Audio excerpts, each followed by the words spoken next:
adik-adik sekalian, selamat pagi.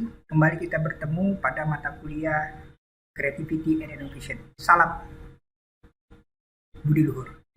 Baik, adik-adik sekalian, masih semangat ya? Kita kembali untuk melanjutkan perkuliahan kita adalah minggu ke-14, di mana minggu ke-13 kemarin kita sama-sama telah berdiskusi tentang bagaimana inovasi itu sangat berperan ya. Nah, namun kemarin terpotong bahwasanya inovasi juga berkaitan dengan changes atau perubahan. Kenapa demikian? Jelas setiap kali kita sebagai entrepreneur, sebagai penjual, kemudian sebagai konsultan, jelas yang namanya inovasi pasti berhubungan dengan perubahan ke arah yang lebih baik tentunya. Nah, berbicara tentang perubahan itu sendiri, maka nanti akan berhubungan dengan Ipolexosmut, ideologi, politik, sosial, budaya, dan teknologi itu sendiri. Seperti apa itu contohnya? Mari kita simak sama-sama. Misalnya dari segi politik.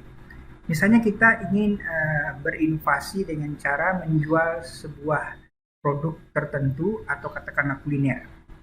Misalnya di sini Bapak kasih contoh adalah kuliner pecel lele yang sangat akrab dengan lidah masyarakat Indonesia. Ya, bahan-bahannya mudah didapat, harganya standar, mudah dijangkau, juga bahan bakunya itu tidak terlalu ribet ya. Nah, pecel lele itu bisa diprediksi berapa harganya. Misalnya seporsi hanya 15.000. Namun baru-baru ini pernah terjadi di kota Jogja ya. Kota Jogja termasuk salah satu kota di Indonesia yang cukup banyak turisnya, baik itu turis lokal maupun turis mancanegara, itu pernah protes bahwasanya pecel lele seporsinya bukan 15.000 dengan harga standar ya, tapi seporsinya bisa mencapai 40 bahkan 50.000. Ada apa? Nah, tentunya ini akan menjadi image yang buruk bagi si penjual itu sendiri karena mengapa sedemikian mahalnya? Apalagi turis mancanegara lokal. Dan jangan coba-coba kita membohongi turis mancanegara gitu ya. Mereka juga tahu tentang harga sesungguhnya. Nah, kalau sudah seperti itu akan merusak citra daripada penjual penjajah makanan pinggir jalan khususnya pecel lele gara-gara dinaikkan harga sedemikian rupa. Itu pasti memberatkan. Sehingga nanti dari segi politik bisa menghancurkan nama Jogja itu sendiri yang kemarin katanya adalah kota pelajar, kota yang murah harganya dari segala apapun, baik itu food, makanannya, sekolahnya, segala macam. Ya, nah ini sudah masuk politik gara-gara kesalahan dalam menentukan harga. Teknologi jelas, teknologi itu memungkinkan inovasi pasti memberikan opportunity, peluang bagi masyarakat kita untuk beralih ke teknologi yang lebih canggih. Contohnya saja sekarang. Kalau dulu awal sekali terjadi COVID-19, nah ini saya kasih contoh ya, awal terjadi COVID-19, pemeriksaan seseorang terkonfirmasi COVID atau tidak itu melalui tes rapid test ya. Bagaimana itu caranya? Dengan cara diambil sebagian darah kita dari ujung jari ya, disuntikkan dengan jarum, kemudian diambil setetes dua tetes, kemudian tidak lama sekitar 15 menit paling lama itu akan keluar bahwasanya yang bersangkutan terpapar atau tidak terpapar, negatif atau positif ya. Namun seiring dengan waktu itu terkadang tingkat akurasinya cukup diragukan, maka muncullah sekarang yang sampai sekarang detik ini dipakai jika seseorang ingin bepergian ya, yaitu rapid test antigen. Rapid test antigen dengan cara memasukkan alat pendeteksi ke rongga hidung kiri dan kanan. Nah, itu lebih akurat. Namun belum tentu akurat lagi, akan lebih akurat jika melalui tes namanya tes PCR. Nah, PCR memang untuk mendeteksi ada tidaknya virus COVID-19 di dalam tubuh seseorang. Nah, inilah yang disebut dengan inovasi. Sosial jelas ya. Dengan adanya inovasi, perubahan-perubahan ke arah yang lebih baik, lebih maju, tentu akan mengubah kehidupan sosial masyarakat. Contoh, adanya pandemi mengubah interaksi manusia yang kemarin itu bertatap muka, berdekat-dekatan, berbicara, berkomunikasi dengan langsung ke orang, namun sekarang sudah tidak zamannya. Semuanya segala sesuatu melalui digital.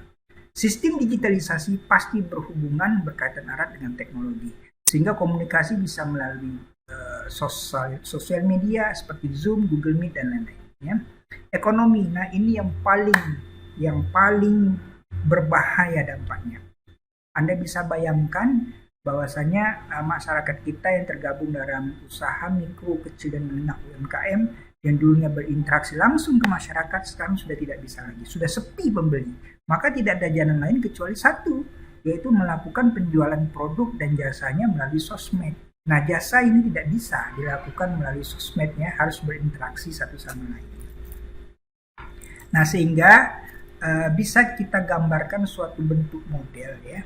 Sekali lagi, model ini adalah upaya visualisasi yang dilakukan oleh seseorang agar memudahkan pemahaman dari suatu materi. Itu model. Model itu bisa banyak.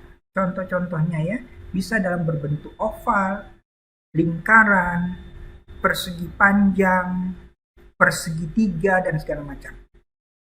Tapi makna pokoknya adalah bagaimana bisa mempermudah seseorang atau orang lain membaca apa yang termaktub di dalam hal yang akan disampaikan. Contoh, apa hubungan kreativitas dengan inovasi? Jelas, inovasi bisa terjadi jika awalnya ada kreativitas. Kreativitas adalah ide awal.